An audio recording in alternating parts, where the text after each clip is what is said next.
Paz do Senhor, igreja. Tudo bem? Vocês estão felizes? Deus tem feito maravilhas no meio de vocês nesses dias? Deixa eu fazer uma pergunta para você, jovem. Você está arrependido de ter dito não para o carnaval e ter dito sim para Deus? Glória a Deus, essa é a geração que eu acredito. Abre sua Bíblia aí comigo. Filipenses.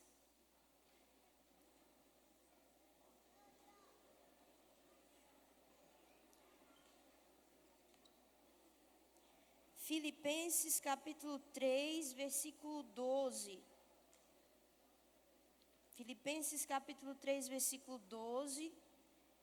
E enquanto você procura aí, eu quero agradecer aos pastores, ao pastor presidente, aos pastores e líderes da casa, pelo convite. Obrigada por acreditar naquilo que Deus colocou sobre a minha vida. Eu me sinto honrada, eu temo e tremo nesse altar, porque eu sei o tamanho da responsabilidade que é ser boca de Deus para essa geração. Então, muito obrigada, muito obrigada. Filipenses capítulo 3, versículo 12. Amém? Amém. Quem encontrou, dá um glória aí. Glória. Aí. Para o período da tarde, assim, acho que tá bom, mas para a noite tem que melhorar, hein? Filipenses capítulo 3, versículo 12, está escrito assim. Paulo, ele está dizendo: não que eu tenha já recebido ou tenha já obtido a perfeição, mas prossigo para conquistar aquilo para o que também fui conquistado por Jesus. Irmãos, quanto a mim, não julgo havê-lo alcançado, mas uma coisa faço, esquecendo-me das coisas que para trás ficam e avançando para as coisas que estão adiante de mim, prossigo para o alvo, para o prêmio da soberana vocação de Deus em Cristo Jesus. Todos, pois, que somos perfeitos, tenhamos este sentimento, e se porventura pensais de outro modo, também isso Deus vos esclarecerá. Todavia, andemos de acordo com o que já alcançamos. Amém? Eu queria continuar no versículo 17. Paulo, ele continua e ele diz: irmãos, sede imitadores meus e observai os que andam segundo o modelo que tendes em nós.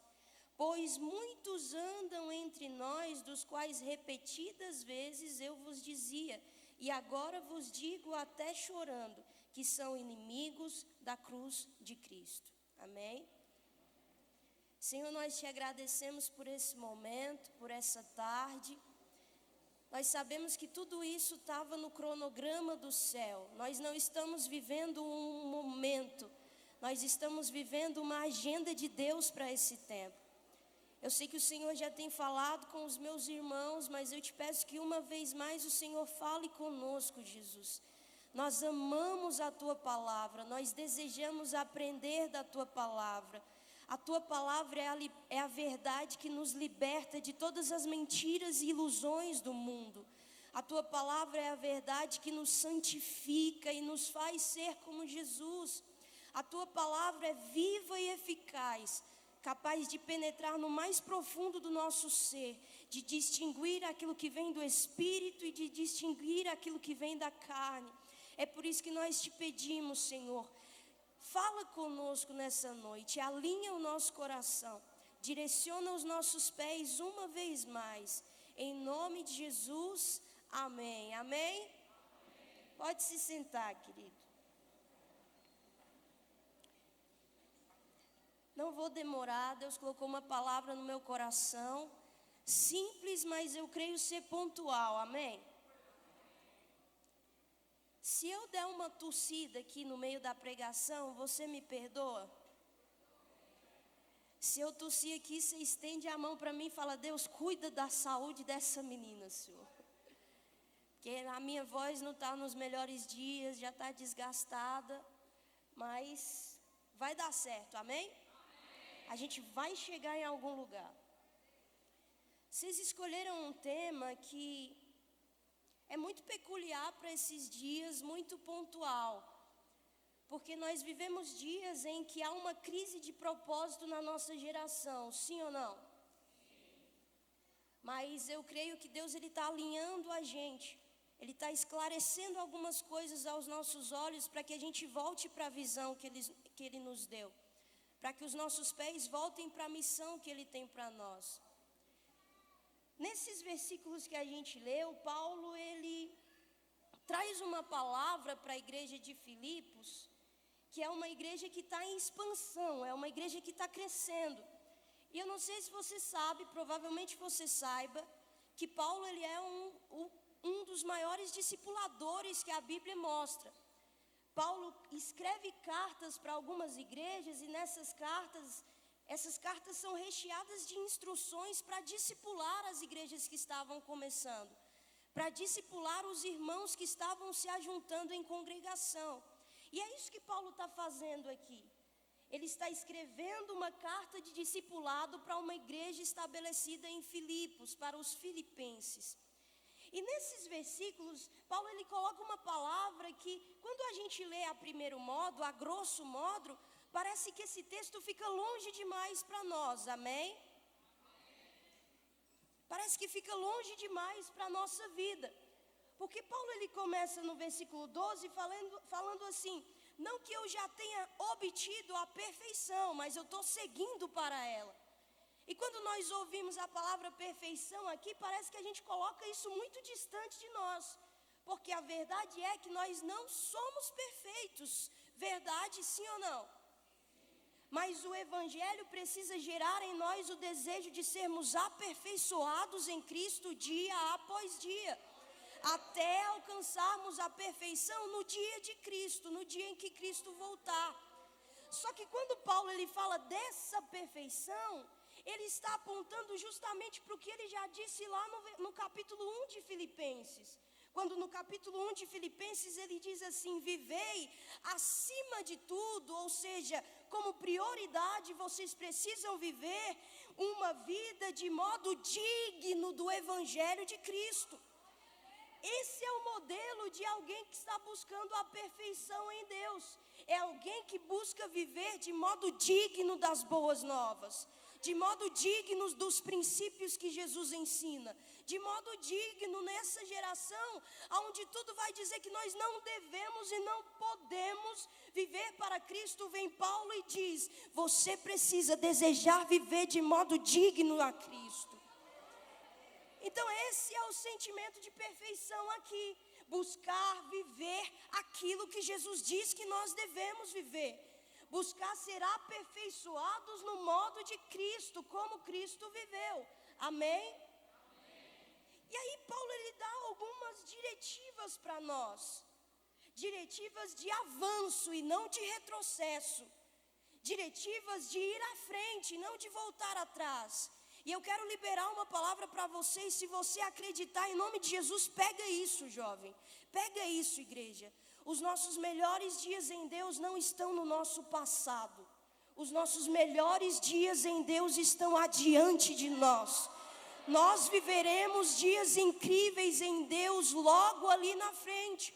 Então por isso a diretiva é sobre avançar. Porque nós vivemos coisas incríveis em Deus, mas não deixamos de prosseguir para o alvo que é Deus. Eu olho para esse tempo e eu percebo que uma das estratégias do diabo para que a gente não avance, para que a gente não prossiga, é tentar oprimir a gente, sim ou não?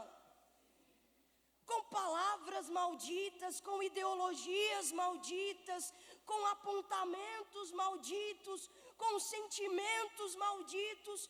Porque se o diabo está tentando oprimir a gente, é porque ele sabe que Deus está super afim de esticar a nossa geração, de expandir a nossa geração. O diabo sempre tenta oprimir quem Deus quer esticar. É por isso que nós vivemos pressão, geração. Pressão de todos os lados, pressão de todos os momentos, pressão nos dias em que estamos vivendo, mas se eu puder falar um conselho para você, não olha para trás no meio da pressão, não olha para trás no meio da opressão, fixe seus olhos em Jesus, fixe os seus olhos em Jesus. Eu olho para esse tempo e eu percebo que no meio desse caminho, o diabo, além de estar tentando oprimir a gente, ele está tentando distrair a gente no meio do caminho, fazendo a minha geração acreditar que foi gerada em Deus para ser entretenimento para o mundo. Nós não fomos gerados em Deus com o propósito de entreter o mundo. Nós fomos gerados em Deus com o propósito de transformar o mundo, de ser estandartes, atalaias, cartas vivas de Deus no meio desse mundo. Deus nos livre de entrar em um lugar onde a gente está mais interessado em entreter as pessoas do que em edificar as pessoas. E o diabo faz isso, ele tenta distrair a gente do nosso real propósito.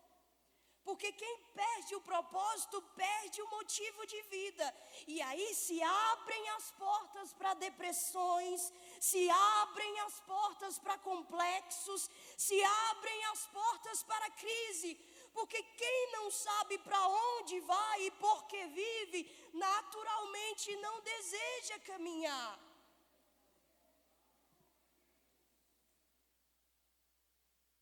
Amém? Agora, quem sabe, quem entende o propósito que recebeu da parte de Deus, ele é alguém que vive acima das propostas, querido. Ele é alguém que vive acima das falas bonitas que podem acontecer por aí. Se as falas bonitas apontam para o contrário do propósito que Deus nos deu, nós tapamos os ouvidos para elas e continuamos caminhando, trilhando o caminho de Cristo. Toda crise começa quando nós nos esquecemos do nosso propósito. Não é que a gente não saiba, é que a gente se esquece. Porque se você ler um pouquinho de Bíblia, você sabe qual é o propósito da sua vida. Você existe para a glória de Deus. Você foi gerado para a glória de Deus. Você não foi gerado por um acidente ou por um acaso. Deus não comete acidentes. Tudo que Deus faz é para um propósito. E aí, partindo de que eu entendo que o meu propósito é quer comais, quer bebais, façais tudo para a glória de Deus, a nossa perspectiva de vida começa a mudar. Nós olhamos ídolos sendo levantados no meio desse tempo, mas se nós sabemos que vivemos para a glória de Deus, nós não flertamos com esses ídolos. Nós olhamos pessoas sendo aclamadas como salvadoras da humanidade, mas se nós sabemos que fomos levantados com o propósito de glorificar o nome de Deus, nós não somos daqueles que aplaudem essas pessoas. Eu sei que é uma palavra dura, mas para realinhar o propósito do nosso coração, nós precisamos voltar ao fundamento pelo qual vivemos.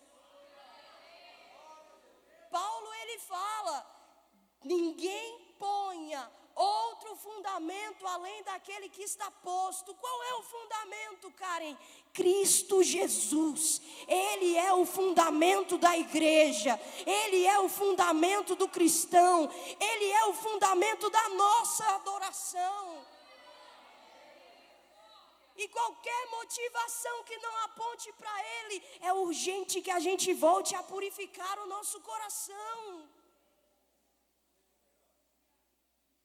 Amém? Um momento, deixa eu beber uma água aqui. Então nós precisamos ser uma geração de propósito, que faz com propósito as coisas. Que eu vou falar para você, se você entrar nesse lugar de propósito, de viver para a glória de Deus, de não se corromper com as propostas que aparecem no meio do processo, naturalmente pessoas vão sair. Sim ou não? Pessoas de propósito não caminham com pessoas sem propósito.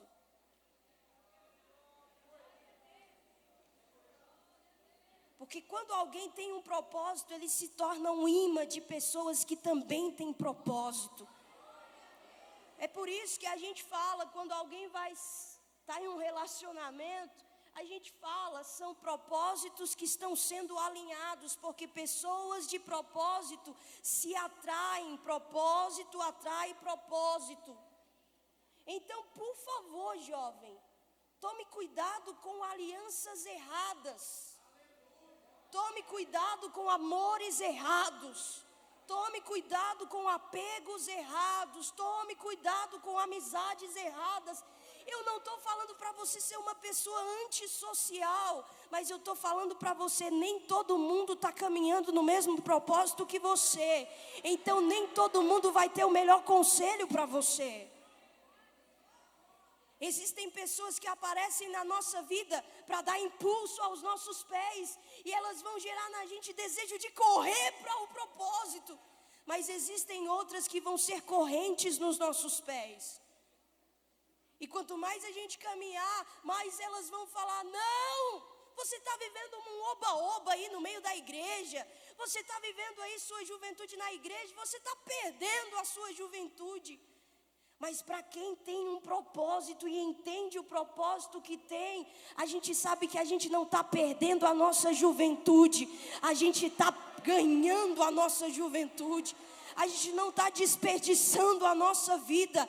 Temos um propósito, e se vivemos para esse propósito, o mundo pode falar que a gente está perdendo, mas vem Jesus e fala: quem perder a sua vida por amor a mim, esse ganhou a verdadeira vida, esse encontrou a verdadeira vida. Quantas vezes nós ouvimos pessoas aí fora, alianças erradas, falando para a gente que é desperdício gastar a nossa força jovem na igreja, que é desperdício viver a nossa adolescência e juventude dentro da igreja, que a gente pode deixar para fazer isso quando a gente for velho já, ancião já, e a gente decide viver na igreja. Mas a gente sabe, se você ler um pouco dos evangelhos, se você se apaixonar por Deus, amar a Deus, desejar viver para a glória de Deus, você sabe, não é desperdício, é privilégio viver para Ele. Não é perca de tempo, é ganho de vida se dedicar a Ele. Oh, glória! Cuidado com as alianças erradas. Existirão momentos em que Deus vai deixar a gente sozinho, sim ou não? Mas não olhe para esses momentos como se fosse Deus isolando você de todo mundo e deixando você na solidão. Você está só, mas você não está sozinho. Eu me lembro de Davi. Davi está no pasto. A plateia de Davi são ovelhas e Deus. Davi está só, sim ou não? Mas ele não está sozinho. Nos momentos em que Deus afasta muitas pessoas de nós, é hora da gente entender: Ele está aproximando a gente dEle. Ele está aproximando a gente do coração dEle. Então fale comigo: eu não viverei alianças erradas. Querido, alianças erradas afastam você do propósito certo. Você pode ser a pessoa mais forte do mundo. A Bíblia diz: as más companhias corrompem os bons costumes.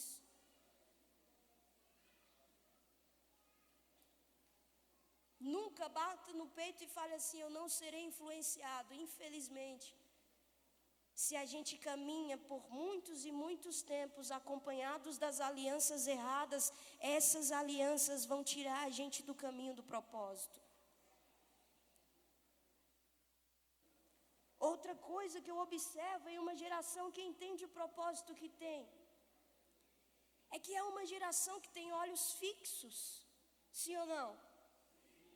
Olhos fixos aonde, Karen? Na canção do momento, na celebridade do momento, olhos fixos na igreja mais bonita do momento? Não. Olhos fixos naquele que lhe deu um propósito. Olhos fixos naquele que lhe deu uma santa vocação. Olhos fixos naquele que te chama pelo teu nome. Quem tem olhos fixos não anda distraído, querido. Quem tem olhos fixos, não importa se a fama brilha, não importa se muitos seguidores brilham, não importa se a rede social bombando brilha, ele está mais interessado naquele que é a luz do mundo, ele está mais interessado no sol da justiça, ele está mais interessado em conhecer a Jesus. Me lembro de Davi também. Davi, quando vai diante de Saul para receber a armadura de Saul, a Bíblia fala, a armadura de Saul era uma armadura de bronze. Você acha que os soldados não queriam vestir a armadura de Saul porque era glamurosa, porque era bonita, porque era atraente, porque falava de uma coisa valiosa? Davi veste, e quando Davi veste, Davi tem um entendimento: não é para mim. Não cabe em mim, está brilhando, todo mundo quer, mas se não aponta para Jesus, eu não quero. Não cabe em mim, não é para mim, não me serve. Mas todo mundo está aceitando. Aí sua mãe dizia para você e minha mãe dizia para mim: você não é todo mundo. Aí vem o Espírito Santo de Deus e brada dentro de nós: você não nasceu para ser todo mundo. Glória!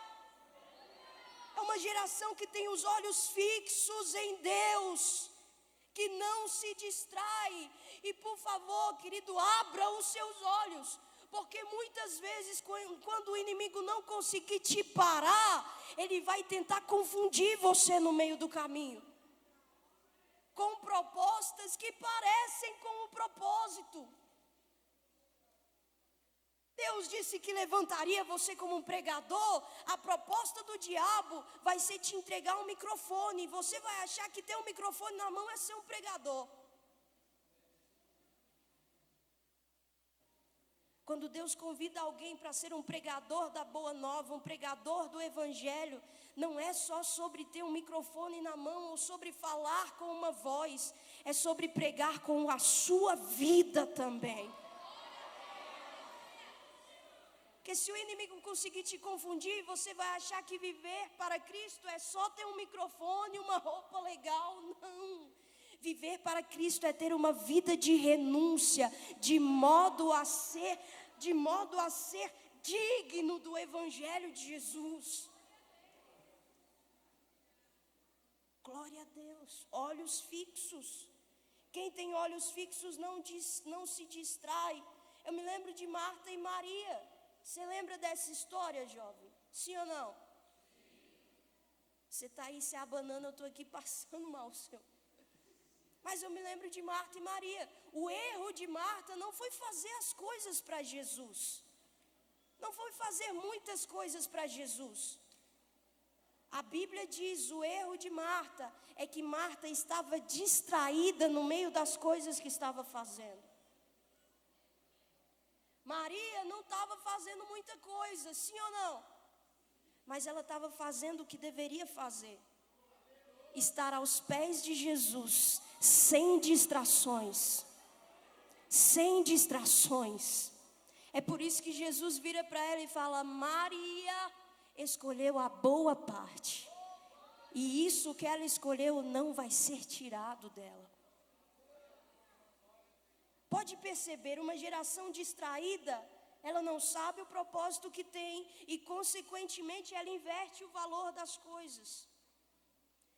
A presença passa a ser menos valiosa do que os presentes. O viver para Cristo passa a ser menos importante do que uma vida de status por aí. Quando na verdade tudo está se invertendo aí, ó. A presença vale mais do que os presentes. Uma vida com Deus vale mais do que uma vida de status. Um caráter aprovado vale mais do que aplausos de multidões. Uma vida que agrada a Ele vale mais do que uma vida onde as pessoas nos aceitam aqui. Porque muitas vezes estar comprometido com o nosso propósito significa ser rejeitado pelas multidões, ser criticado pelas multidões, ser afastado pelas multidões, mas ser agraciado pela presença de Deus, mas ser cheio do Espírito Santo de Deus. Imagina uma geração que não sabe o propósito que tem, que só viveu para fazer as coisas e não para ser aquilo que Deus quer que ela seja. Naquele grande dia vai apresentar a Deus tudo aquilo que fez e não tudo aquilo que foi. E lá naquele grande dia os ditos de Cristo não vai ser: uau, você fez muita coisa, agora você será aceito. Não. Vão apresentar um currículo para Jesus. Jesus, eu preguei no Camboja, eu preguei em outras nações, eu fiz e acontecia, eu preguei. Jesus vai olhar e vai falar: uau, mas eu não sei quem você é. Porque você fez muita coisa, mas você não se tornou quem eu queria conhecer. Já outros, talvez o currículo não vai ser o maior. Talvez vai ter só uma folha de currículo diante de Deus. Mas o currículo vai dizer: eu conheci a Deus e fui conhecido por Ele. E aí lá no final, essa geração comprometida, não só em fazer, mas em ser aquilo que Deus quer, vai ouvir Jesus falando: venha bendito do meu Pai, porque eu sei quem você é. Cara, mas ser quem Deus quer que eu seja é muito difícil, não é? Tudo que a gente precisa para ser encontrado por Deus é nos tornar aquilo que Deus procura. E isso não é o maior mistério do mundo. Em João Jesus diz: e a hora vem, e agora é, em que os verdadeiros adoradores adorarão ao Pai em espírito e em verdade. A gente só precisa se tornar aquilo que Ele procura. Vou te falar, todas as vezes que Deus queria um rei, Ele levantou um rei. Todas as vezes que Deus queria um sacerdote, Ele levantou um sacerdote. Todas as vezes que Deus queria um levita, um profeta, Ele levantou. Mas quando Deus quer um adorador, Ele está procurando, querido. Ele está procurando, Ele quer encontrar. Ele quer alguém que se dispõe, Ele quer alguém que levante a voz. Não importa o lugar, Ele vai olhar no deserto e Ele quer encontrar adorador no meio do deserto. Não importa o lugar. Fale assim comigo: eu me comprometo, Deus, a por amor ao propósito, manter os meus olhos fixos. E se a canção do momento passar e outra vier, a gente não vai esfriar, a gente vai continuar queimando. E se cantarem na igreja um louvor mais atual, a gente vai adorar. E se forem lá para trás, lá para os nossos pais na fé e começarem a cantar: tu que pregastes as rosas e não mostraste os espinhos, quando vierem as provas, ó cristão, deixa o caminho. Quem sai em busca de flores pode não ter e acaba encontrando flores e os espinhos também. Oh, glória! É uma geração que vai continuar adorando, porque não está comprometida com a vibe da estação, não está comprometida com o hit, o hype da estação. Ela está comprometida com o Deus que chamou ela, com o Deus que amou ela primeiro. Eu vou ter que continuar cantando, porque eu amo o refrão dessa música. Pregadores de rosas, pregue os espinhos também. Pregue que Deus é amor.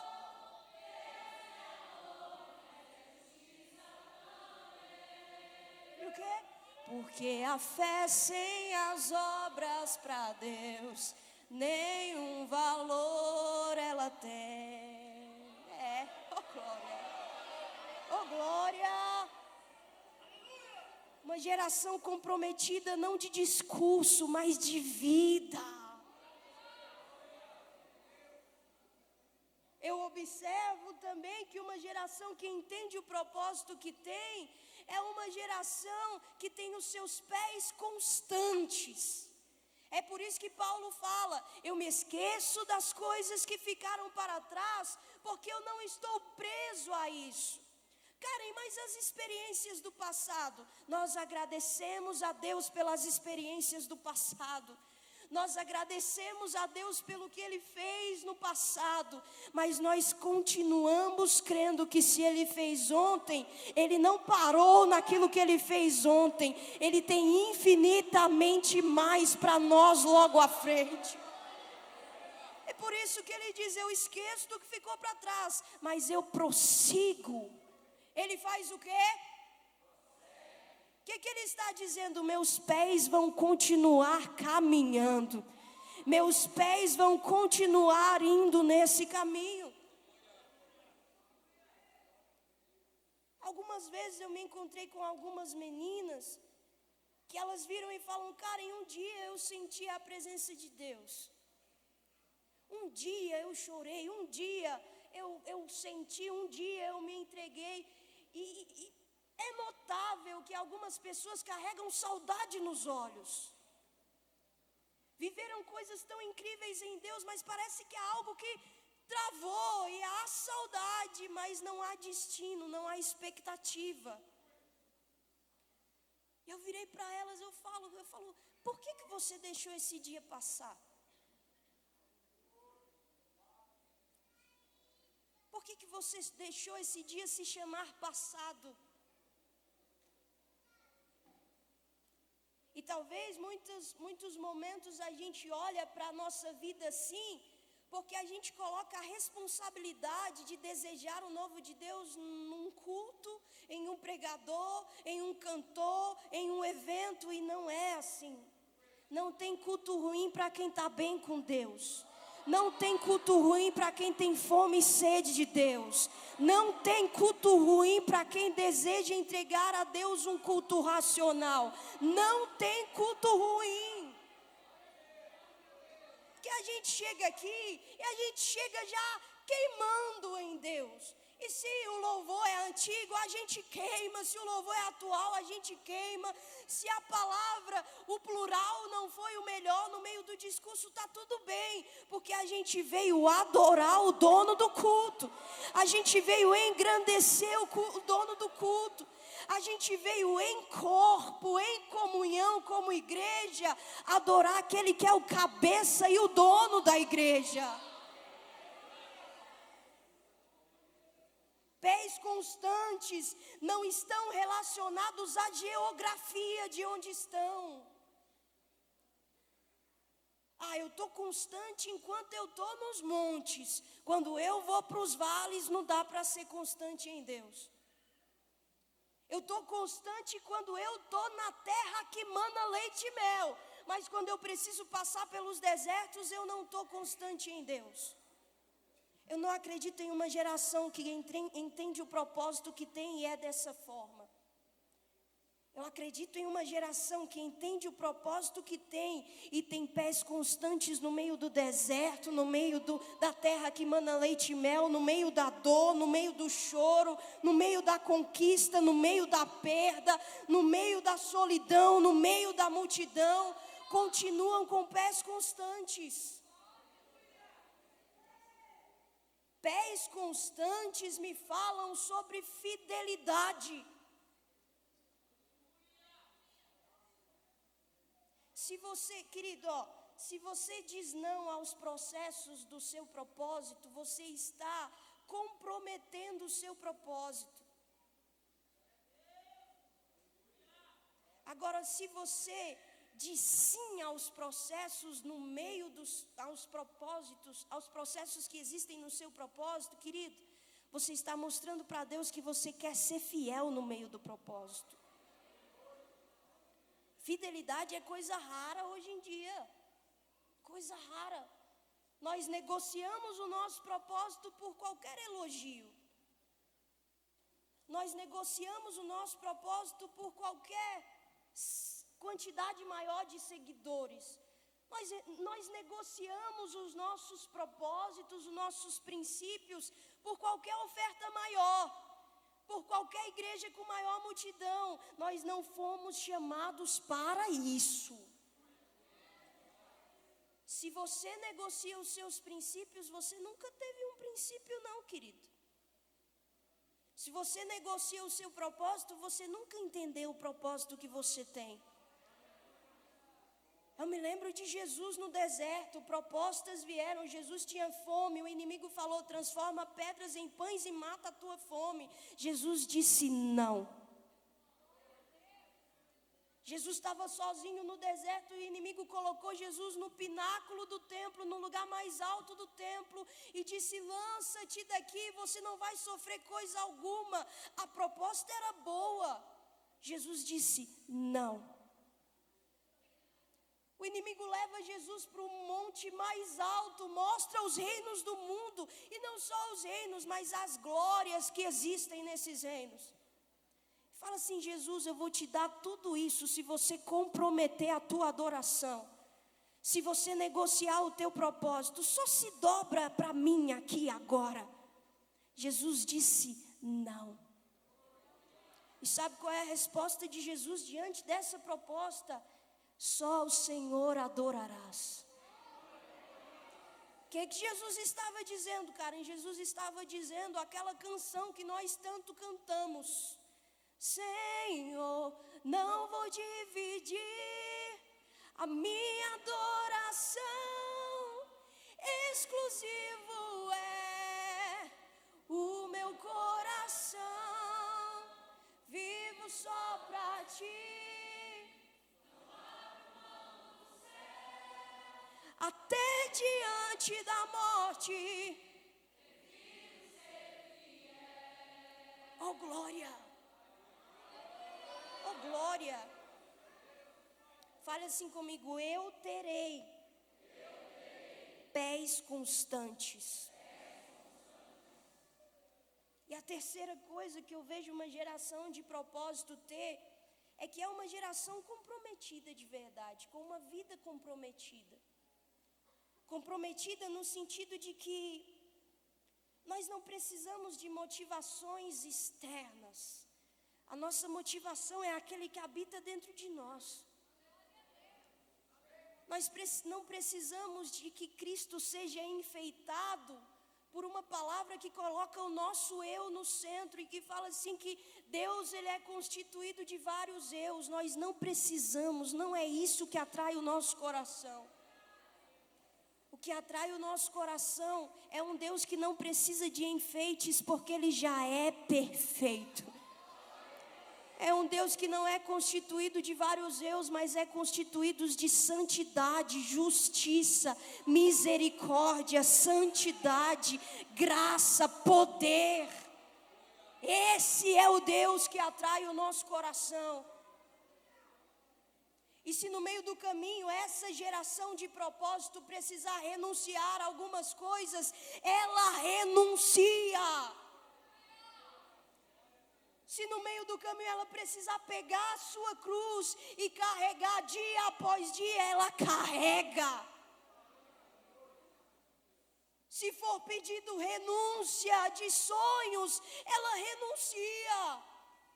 Se for preciso deixar relacionamentos para trás, ela deixa. Porque está mais comprometida com o seu relacionamento com Deus. Está mais comprometida com a sua intimidade com Deus. Uma geração comprometida é uma geração imparável, querido. Vai vir a pedra no meio do caminho, a gente desvia da pedra. Vai vir a proposta no meio do caminho, a gente renuncia à proposta no meio do caminho. Vai vir aquilo que parece o propósito, mas não é. A gente está atento para discernir que se não vem de Deus, não cabe para nós. Você se lembra de Daniel na Babilônia? Daniel é o exemplo de um jovem comprometido. De um jovem de propósito, porque ele está na Babilônia, sim ou não? Mas ele não deixa a Babilônia entrar dentro dele. Sadraque, Mesaque e Abednego estão na Babilônia, sim ou não? Existe uma estátua de poder levantada, um ídolo levantado. Toda forma de poder e autoridade se prostra diante dessa estátua. Toda forma de louvor se prostra diante dessa estátua. Existem 3 jovens que não se prostram diante daquilo que foi levantado por homem, diante daquilo que foi levantado pelo mundo. Uma geração de propósito é tão comprometida que ela sustenta as consequências que vêm para não corromper o propósito que tem. A consequência é: vocês serão lançados no fogo. O que eu tenho que fazer para não sofrer essa consequência? Se dobrar a outros senhores.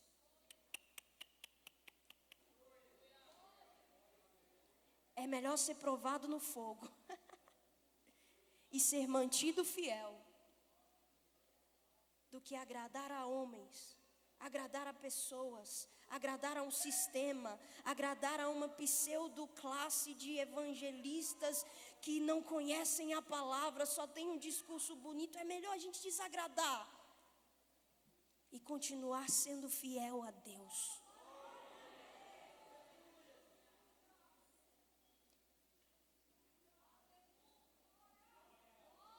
Eu estou vendo um desejo por avivamento se aflorando dentro de nós.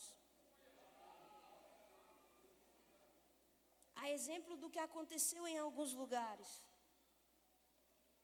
E esses lugares que receberam focos de avivamento nesses dias, carregam uma marca, querido. A marca que eles carregam não é um holofote com luzes incríveis. A marca que eles carregam não é uma banda que tem status e fama que está ministrando ali. A marca deles é a simplicidade. É a simplicidade de corações que apenas desejam a Deus. E eu fui pesquisar, eu falei: Deus, o que será que é simplicidade? Qual é a raiz disso aí? E se você for pesquisar a etimologia do que é simples, lá está escrito que simples é aquilo que só tem uma dobra. O que você quer dizer com isso, Karen? Simplicidade é ser tão puro ao ponto de que só uma coisa te faça se dobrar. Simplicidade é ser tão puro diante de Deus que a única coisa que faz os seus joelhos dobrarem é quando Ele vem. Não importa cartaz, não importa nome, não importa fama, não importa celebridade, não importa youtuber, não importa tiktoker, não importa Instagram, não importa, o que importa é se ele vem. Se ele vem, a gente se dobra. Se ele chega, a gente se prostra. Se ele aparece, a gente desaparece. Se ele cresce, a gente diminui. Se ele é adorado, todos os elogios serão para ele. Ele, todas as palmas serão para Ele, todas as glórias serão para Ele, porque nada nesse mundo dobra o nosso coração se não for a presença dEle. Esse é o poder da simplicidade. A gente não espera a guitarra solar, o nosso coração já está adorando no meio do silêncio. A gente não espera o pregador gritar, aumentar a voz. No meio da palavra a gente já está adorando, a gente não espera. Porque estamos comprometidos com Deus, querido. Comprometidos com aquele que nos chamou. E sabe, uma das marcas desse comprometimento é que a gente não foge da responsabilidade. Toda vez que Deus te chamar para o propósito, Ele pede de você uma nova porção de responsabilidade. Então você percebe alguém que não tem um senso de propósito quando existe muitos vestígios de irresponsabilidade. Alguém comprometido é alguém responsável. É alguém que zela pelo sagrado de Deus. É alguém que zela pelo santo de Deus. É alguém que teme a glória de Deus. Não no sentido de medo, mas no sentido de admiração, de respeito. Ao ponto de falar, eu nunca vi um Deus como o nosso Deus. Eu nunca vi ninguém fazer o que o nosso Deus pode fazer. É alguém que se torna responsável. E jovem, eu vou falar para você, e eu termino aqui. Eu venho de um tempo que a gente não... a gente olhava para o propósito, olhava para um chamado, olhava para o ministério... E não era só cantar, não era só pregar, não era só ter um cargo na igreja. A gente era responsável em todos os aspectos do que Deus ama. Se era necessário lavar o banheiro, a gente lavava. As meninas não ficavam, ai, minha unha. Não, a gente não ficava assim. Fazia um coquezinho aqui, ó. Botava a playlist Cassiane, Lauriette, Elaine de Jesus, Mara Lima. Botava a playlist, pegava o rodo, vamos lavar o banheiro? Meu propósito hoje é lavar o banheiro, eu vou ser responsável. Eu vou fazer do momento de lavar o banheiro um momento de culto na minha vida. Vou estar lavando o banheiro e vou estar adorando como eu nunca adorei. Mas ninguém vai ver você lá, eu sei que Deus está me vendo lá. Terminava o culto, a gente não era daqueles que deixavam os copos tudo largado no meio da igreja. Eu sei que é coisa simples, mas há poder na simplicidade, querido. A gente não deixava os copos tudo jogado embaixo dos bancos, chiclete grudado embaixo do banco. Não. A gente entrava na casa de Deus e via ela limpa. E a gente saía limpando, pegando todos os copos, pegando todas as casquinhas de balinha e falava, Deus, a casa vai continuar limpa. Mas aí, a gente precisa ser comprometido para ser responsável. Não vamos esperar terceirizar, não. Quando aquela pessoa vier, aí eu vou me entregar. Não, é quando ele vier que a gente se entrega. E outra, se a gente tem a consciência de que ele já está, a gente não espera, a gente já sabe. Uma geração comprometida, ela faz o que ninguém faz, mesmo que pareça pouco. Porque ela sabe que Deus, ele sempre será digno das coisas simples e das coisas extraordinárias. Pequenas obediências nos levam a grandes obediências. Pequenas responsabilidades nos capacitam para grandes responsabilidades. Assim como o contrário também acontece. Pequenas desobediências nos levam a grandes desobediências. Pequenas corrupções nos levam a grandes corrupções. E eu termino aqui, geração. sei que você não está pulando, não está gritando, não está girando, mas eu sei que você está entendendo o que Deus está falando. É hora da gente transicionar isso aqui, ó. Transicionar de uma geração empolgada e emocionada por causa de eventos a uma geração ativada, avivada e comprometida, apesar dos eventos. Eu acho incrível, eu estava com saudade dos congressos de carnaval. Que ó, eu cantava bem ali, no meio da multidão eu cantava, eu lembro, era incrível. Mas eu quero acreditar que o que você está recebendo aqui, esse selo de compromisso que você está fazendo com Deus, é para quarta-feira, é para quinta-feira, é para sexta-feira, é para sábado, é para domingo, segunda, terça, quarta, março, abril, maio, é para toda a sua vida. Você está sendo cheio aqui, mas é na vida cotidiana que a gente transborda o compromisso que a gente tem. Fale assim comigo: Deus, eu me comprometo com o propósito que eu recebi. Fala comigo: terei olhos fixos, pés constantes e uma vida comprometida. Olha para o seu irmão e fala para ele assim: queridão, é hora de assumir a responsabilidade. É, querido.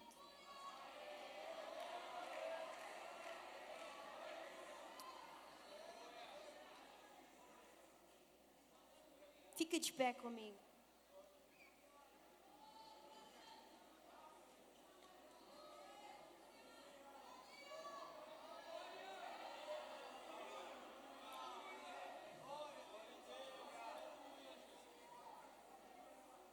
Meninas, tá na hora da gente não deixar para amanhã o que a gente pode fazer hoje. Eu falo isso aonde eu vou. Eu sonho com uma geração de meninas do coque. Tem quantos anos? Tem 15, mas é uma menina de oração como ninguém é. Tem quantos anos? 25, 30, 29, 35. Não tem nem cabelo branco, nem ruga no rosto ainda, mas já é uma mulher de oração. Já é uma menina que quando caminha na igreja dá aquela mesma sensação de quando a irmãzinha do coque desce para entregar a revelação. Tá na hora de assumir a responsabilidade. Eu ainda sonho com meninos de palavra que vão amar a palavra de Deus e desejar serem homens de Deus. E eu sonho com isso. E às vezes eu fico assim olhando, eu só converso, né? Eu só converso. Mas às vezes eu fico assim olhando e eu fico agoniada. Eu fico, Deus, eu queria abrir a cabeça da minha geração e enfiar lá dentro a convicção de que o Senhor é incrível, de que uma vida ao Senhor é uma vida plena. Eu queria enfiar isso.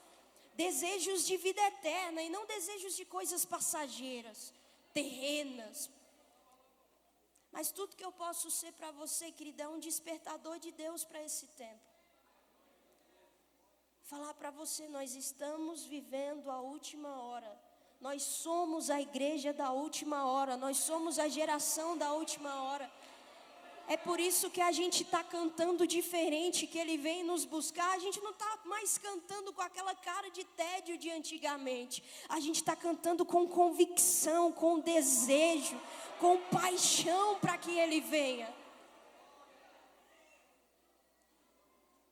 E eu caminho carregando a palavra de Eclesiastes sobre a minha vida. E eu te aconselho a ser selado, marcado com Eclesiastes. Quando lá está escrito, lembre do seu Criador. Uma geração de propósito, comprometida, com olhos fixos, com pés constantes, é uma geração que tem memória fresca diante de Deus. Lembra do seu Criador agora. E para terminar, eu vou te contar meu sonho, posso? Meu sonho não é ser a melhor profissional do mundo, a pessoa mais conhecida do mundo. Não é esse o meu sonho. Meu sonho, vou falar para você, eu amo a ideia de envelhecer em Deus. Eu amo pensar que eu terei uma velhice em Deus. Ó, que loucura!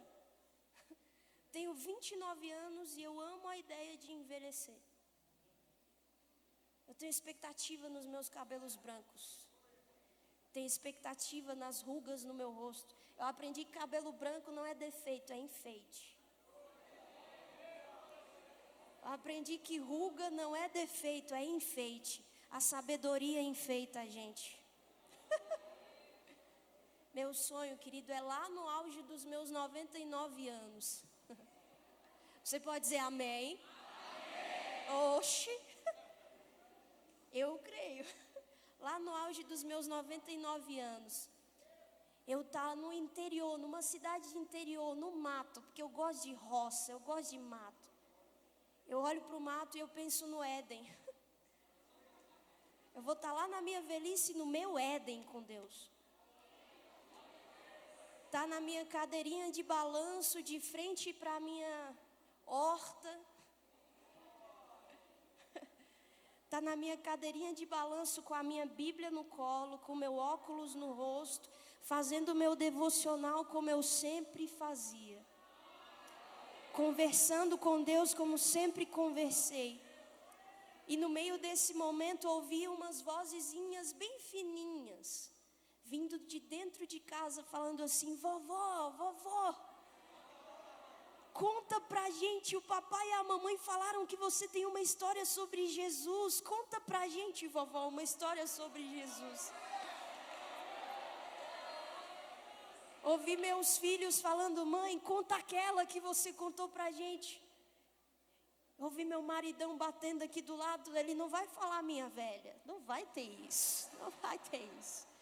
Ele vai falar meu amor. Ele vai falar assim: meu amor, fala para os nossos netos do que a gente viveu em Deus. Fala para os nossos netos que a gente viveu um tempo em que Deus sim derramou do seu Espírito sobre toda a carne. Fala da época em que a gente viveu uma geração comprometida com Ele. Conta. Essa é a minha recompensa. E aí vou te falar. E se Deus não fizer de jeito? Tá tudo bem. Isso é como eu sonho. Mas eu sei que os planos de Deus são maiores do que os meus. E que os planos de Deus revelam a boa, perfeita e agradável vontade dEle para nós. Mas vou te falar, jovem, é hora de plantar. É hora de lembrar. É hora de se comprometer. Aqueles que são comprometidos recebem o que ninguém recebe. Aqueles que são comprometidos com Deus no meio do deserto se tornam aptos para receber maná, provisão, providência, descanso no meio do deserto. Coloque a mão no seu coração, eu oro por você e encerro aqui. Senhor, eu te apresento a minha geração, Pai. Essa casa, os meus irmãos. Senhor, eu não quero ser a boca que maldiz essa geração. Eu quero ser a boca que bendiz a nossa geração. Eu quero ser a boca que profetiza sobre a nossa geração. Já tem muita gente falando que a gente não vai dar em nada. Deus, eu acredito que a gente vai chegar ao lugar onde o Senhor disse que nós chegaremos. Nós nos tornaremos aquilo que agrada o teu coração. Já tem muita gente falando que nós somos uma geração de depressão, de solidão, Nutella, que não entende nada, que não viverá nada, quebrada. Não, Senhor. Eu profetizo que nós seremos uma geração de vida e não de morte. Uma geração de exército de pé e não de exército caído. Uma geração que será sal da terra, luz nesse mundo, comprometidas com o Senhor, comprometidos com o Senhor. E isso não será porque estamos sendo aplaudidos. Isso será porque estamos com os olhos fixos, deixando o passado para trás e prosseguindo para o alvo que é o Senhor, para receber o troféu da carreira que estamos caminhando. E esse troféu é poder um dia, naquele grande dia, estar com o Senhor e ouvir o Senhor chamar o nosso nome e revelar que fomos aprovados nesse processo. Esse é o desejo do nosso coração. Aviva dentro da minha geração, Senhor, uma alegria diferente, uma alegria como Davi suplicou ter, a alegria da salvação. Porque se nós tivermos essa alegria, nós estaremos comprometidos com o sacrifício que o Senhor fez. E nesse comprometimento, nós nos sacrificaremos também. Em nome de Jesus. Em nome de Jesus. Olha para o teto. Fala assim comigo: Deus, eu te amo. E eu não posso. Eu não sei. E eu não quero viver sem o Senhor. Agora você manda um beijo para Ele, vai. Só gente doida faz essas coisas. Faz um coraçãozinho para Ele.